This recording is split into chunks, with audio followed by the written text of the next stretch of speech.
gentlemen, hello and welcome to our English news edition coming to you from Canal, Algérie. I'm your host, Maysa Doumaz. To the headlines. The President of the Republic, Abdelmajid Tebboune, congratulates the French President Emmanuel Macron on the occasion of his re-election as President of the French Republic. The Chief of Staff of the National People's Army, Lieutenant General Saïd Shengriha, on a working and inspection visit to the 5th Military Region. And demonstrations are ongoing in over 30 Moroccan cities to denounce the government's silence. Those were today's headlines. First in our news, the President of the Republic, Abdelmajid Tebboune, congratulated the French President Emmanuel Macron on the occasion of his re-election as President of the French Republic, addressing him on his behalf and on behalf of the Algerian government with his warmest congratulations and best wishes in continuing his lofty mission. The President of the Republic expressed his satisfaction with the quality of personal relations characterized by trust and the developments achieved by the Algerian-French partnership, wishing that the new era will be rich in joint efforts and bilateral relations to reach all levels. The President of the Republic affirmed that the respect for the sovereignty and the balance of the interests shared by the two countries with regard to the memory, human relations, political and strategic consultations, and economic cooperation will deepen the friendship between the two countries and create a harmonious coexistence within the framework of mutual benefits.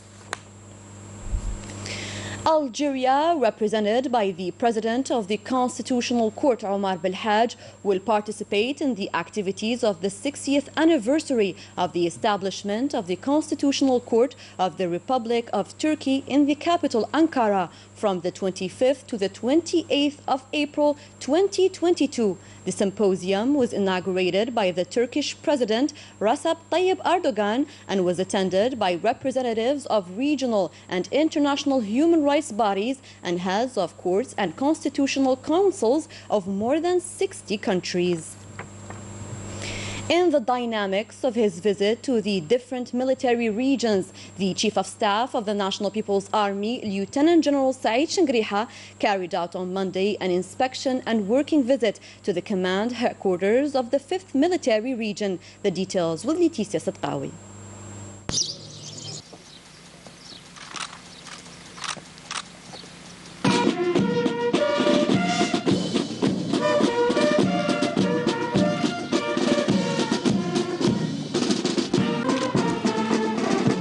After the welcoming ceremony by Major General Noureddin Hambli, commander of the 5th Military Region, the Lieutenant General Saïd Shengriha, Chief of Staff of the National People's Army, held a meeting with the executives of the 5th Military Region and delivered an orientation speech followed via video conference by all the units of the region, through which he valued the remarkable results obtained by the National People's Army Armed Forces in the context of the fight against terrorism.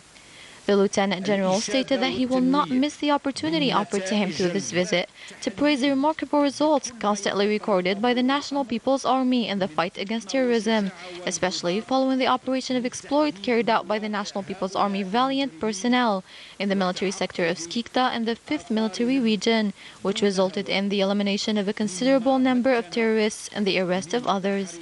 He further stated that the personnel of the units involved have been able, after immense efforts deployed throughout these quality operations, and thanks to the determination, vigilance, courage, and discipline they demonstrate, to locate, constantly hunt down, and corner this horde of stray criminals and traitors to the nation, and to defeat their sinister intentions aimed at undermining the safety and tranquility of the citizens. The Lieutenant General stressed that the arrested terrorists' confessions have laid bare the connivance of the terrorist organization Rashad with terrorist groups operating inside and outside the country, just as they have proved the relevance of the approach adopted by the High Command of the National People's Army. The Lieutenant General added in this context that the Algerian people followed with great interest the confessions of the arrested terrorists who acknowledged their wrongs towards the country and the people, and that these confessions unmasked the sneaky plans and visceral hatred doomed by these subversives to our country, Algeria, and their willingness to make a pact with a foreign enemy to achieve their macabre ends. That every Algerian must consciously work alongside the valiant sons of this country to thwart these conspiracies. That, on the other hand, these achievements have proved the relevance of the approach adopted by the High Command of the National People's Army in accordance with the guidelines of the President of the Republic, Supreme Chief of the Armed Forces, Minister of National Defense, relating to the phenomenon of terrorism and subversive organizations. Moreover, they confirmed to these subversives that the rebellion against the national community, the armed option, and the use of violence to achieve narrow political objectives serve only the interests of Algeria's enemies and will always be doomed to failure. At the end of this meeting, the Lieutenant General gave a series of orientations and instructions concerning, in short, the valorization of the results obtained at the level of this military region, the imperative to increase vigilance to face the new security challenges. Finally, he gave the floor to the cadres and personnel to express their concerns and points of view.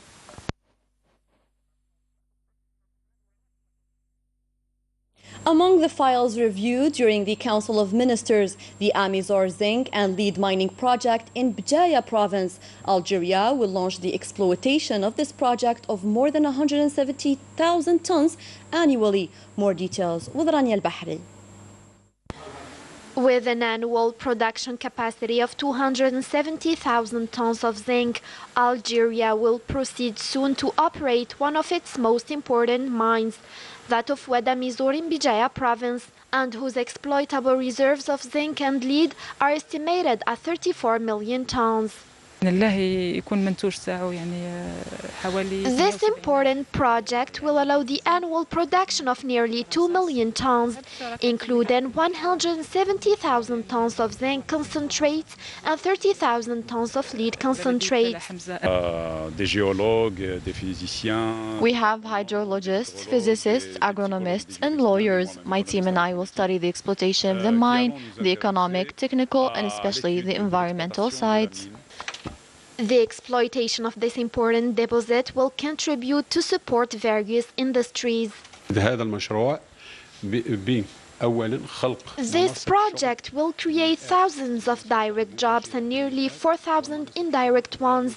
The opening of several processing plants for this raw material and also to replenish the reserve of the public treasury. It will also make it possible to build new basic infrastructure, in particular roads and railways. There will be environmental specialists to support the realization of this project. A project which aims to meet national zinc needs, but also to diversify exports outside of hydrocarbons. The Family and Women Producer Fair was launched on Monday at the Ministry of Foreign Affairs to expose the traditional products manufactured and made by Algerian women. This fair was organized by the Foreign Affairs and National Community Abroad Minister Ramtan Amamra and the Solidarity Minister Kauthar Kriku in the presence of members of the governments and diplomatic corps accredited to Algeria. The Moroccan people are standing strong. The inhabitants of Qanitara and 30 other cities took to the streets to denounce the Makhzen's questionable practices. Morocco's economic situation is only getting worse due to a silent government. Manal Ammari has the details. The Makhzen regime is on the edge and struggling hopelessly to face the increasing inflation, a rise in energy prices, and a drop in economic growth, estimated at 0.7% for the year 2022. Moroccans once again took to the streets to express their frustration with an unsustainable social situation and a purchasing power in decline. Aziz Akhnouch's government remains silent, while Moroccan citizens are protesting throughout various cities, namely Qanitara. We reject this state of affairs and the government's unpopular anti-democratic policy. We condemn the fact that no alleviation measures for the benefit of citizens were taken, especially during the month of Ramadan. People are protesting here in Qaritara, just like in 30 other Moroccan cities, to oppose the anti-social measures taken by the government. The people cannot take it anymore. We would like to put an end to this deterioration in the Moroccan people's living standards. The government is starving us and now has to listen to our cry and calls for help from the streets. We want to increase our purchasing power. We demand higher wages, exemption from income tax, and higher pensions. I am jobless. The government did not do anything for us. We are only demanding our rights to live freely and with dignity in our country. We want solutions to our problems, especially for the poor people. It is an unprecedented social and economic crisis that the Makhzen regime is facing. While the repression and denial of human rights continues, all forms of fighting or resistance against the regime's policy is not tolerated and is quickly suppressed. We're protesting against repressing free voices such as those of human rights activists, journalists and teachers who were brought before justice, but also against the repression of Moroccan social rights demonstrators. A few days before May 1st, which coincides with International Labor Day, the National Secretariat of the Moroccan Labor Union decided to uphold all forms of protests on the national level to keep pressure on the government. Emmanuel Macron was re-elected as President of the French Republic with more than 58% of the votes against Marine Le Pen with 42% of votes. More details with Najah Tayyar. A second round of presidential election marked especially by the record of abstention rate, which reached 28%, the highest level since 1969.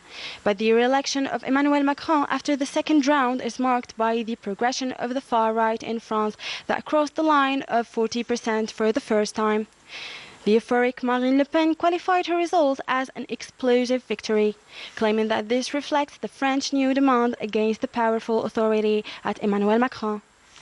8.6% of voters preferred putting a blank or an empty ballot than choosing either candidate is another signal for the new president elected. Another fact that marked this election is the rise that took place on Sunday evening in the capital, Paris, and in Rennes province. Among other issues, it could predict a strong street resistance in France. Certainly the years to come are not to be calm, acknowledged the French head of state just after this victory. Emmanuel Macron definitely has made some tension spark all along this mandate by multiplying his activities and visits across the country, qualified as arrogance to some extent by some of the French and the opposition. Yet the outgoing president is re-elected for 5 years. This time Emmanuel Macron promises that none would be left aside or neglected, calling at the same time for compassion and respect in a country full of doubts and divisions. Internationally, the Zionist occupation forces arrested on Monday 15 Palestinians, including 2 freed prisoners. For his part, the Secretary General of the Organization of Islamic Cooperation, Hossein Ibrahim Taha, called on the international community to take urgent actions and put an end to the Zionist violations. Several American cities witnessed mass demonstrations denouncing the criminal acts of the Zionist entity in the occupied Palestinian territories. That was it for our news edition. Thanks for tuning in to our program.